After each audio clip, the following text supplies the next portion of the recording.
हे इलेक्शन माझं नसून सर्वसामान्य गोरगरीब जनतेचं आहे.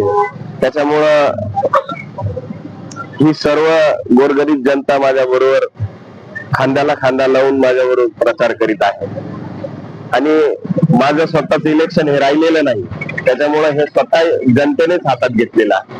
गेल्या काही 10-15 वर्षापासून सातत्याने केलेलं काम, गोरगरीब जनतेसाठी रात्रचा दिवस आणि दिवसाची केलेली रात्र, आणि त्यातून कार्यानुभव आलेला, आणि त्यातून जनतेसमोर जाताना जनतेने मला किंवा आमच्या टीमला प्रतिसाद देताना असं भरभरून सांगतात का हे इलेक्शन तात्या आमचं आहे, तुमचं राहिलेलं नाही.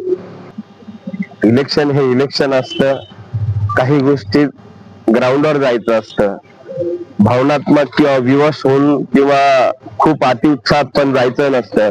कॅम्पेनिंग करायचं असतं. जनतेने स्वीकारायचं नाही स्वीकारायचं, साथ द्यायची नाही द्यायची, आपला चेहरा पाहून जनतेला पटलं तर लीड देतील, नाही पटलं तर त्यांच्या मनातलं जे असेल ते असेल.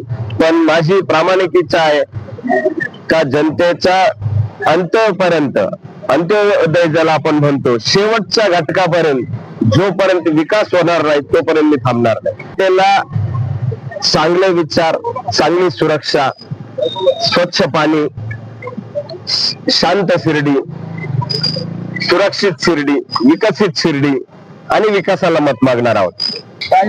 मुळातच भगवंताने जन्म देताना हिंदू मुस्लिम केलेलं नाही, त्याच्यामुळे आपण हिंदू आणि मुस्लिम हा भेदभाव करणंच योग्य नाही असं मला वाटतं. आणि बाबांची शिकवण आहे श्रद्धा आणि सबुरी आणि सबका मालिक एक, त्या पद्धतीने आपण चाललं पाहिजे.